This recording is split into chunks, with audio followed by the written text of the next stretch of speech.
ऋषि पंचमी व्रत कथा।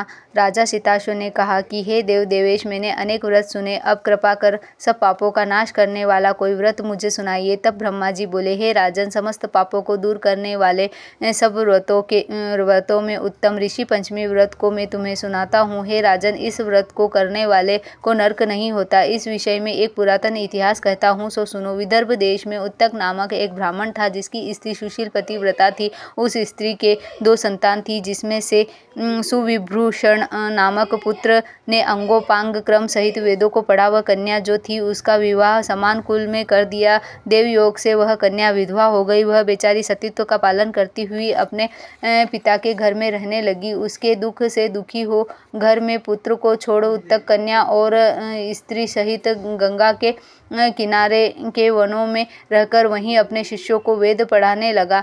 कन्या भी नित्य प्रतिदिन माता पिता की अत्यंत सेवा करती थी। एक दिन वह कन्या माता पिता की सेवा कर थकित हुई। आधी रात को सोते समय उसके शरीर में कीड़े उत्पन्न हो गए, जिसे शिला पर वस्त्रहीन पड़ी हुई देखकर बड़ी करुणा से सब शिष्यों ने उसकी माता से कहा कि न मालूम उस पतिव्रता के शरीर में कीड़े किस प्रकार पड़ गए हैं।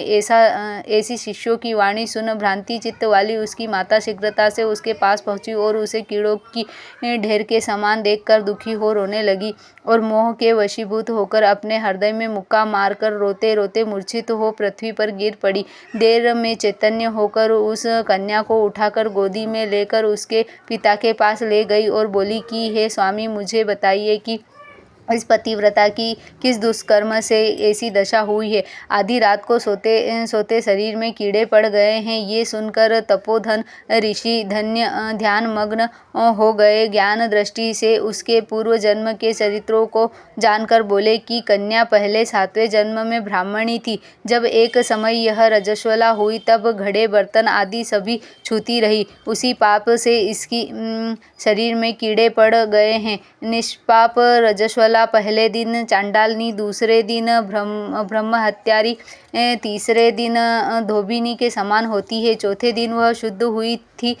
तब इसने अपनी सखियों के साथ ऋषि पंचमी का व्रत देखकर किया। इसलिए उस व्रत के दर्शन पुण्य से तो इसका निर्मल ब्राह्मण के कुल में जन्म हुआ और तिरस्कार करने के पाप से इसके शरीर में कीड़े पड़ गए। हमने इसके सब दुष्कर्म जो इसने किए थे सब कह सुनाए। यह सुन सुशीला बोली, हे भगवान, जिस व्रत के दर्शन मात्र के ब्रह्म तेज से परिपूर्ण आपको सदस्य ब्राह्मणों के निर्मल कुल में जन्म होता है, अपमान करने से रात्रि में इसका शरीर कीड़ों से भर गया। सो हे नाथ, उस बड़े आश्चर्यजनक व्रत को मुझसे कहिए।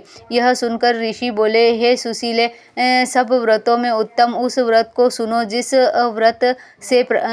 व्रत के प्रभाव से सब पाप नष्ट हो जाते हैं और निस्संदेह दैहिक, भौतिक, दैविक इन तीनों पापों से छुटकारा मिल जाता है। इस व्रत को करने से स्त्रियों को सौभाग्य प्राप्त होता है और सब प्रकार से कल्याण तथा बुद्धि और भय रहित संपूर्ण संपत्तियां प्राप्त होती है। भाद्रपद के शुक्ल पक्ष में पंचमी तिथि को गंगादि पवित्र नदियों में स्नान कर द्वारावती आकर निम्न पूर्वक नित्य क्रियाओं को करे और विधि पूर्वक पवित्र पंचामृत से श्रद्धा भक्ति पूर्वक सप्तऋषि को स्नान करा, चंदन, अगर, कपूर इत्यादि सुगंधित वस्तुओं से लेपन करे और यज्ञोपवीत सहित पवित्र वस्त्रों से उड़ाकर विधि पूर्वक मीठे मीठे फल और मिष्ठान भोग लगावे और अर्घ दे और इस प्रकार विनय करे कि आप मेरे दिए हुए अर्घ ग्रहण करें, मुझ पर सदा प्रसन्न रहिए। इस प्रकार श्रद्धा भक्ति से कथा सुन शंकादिक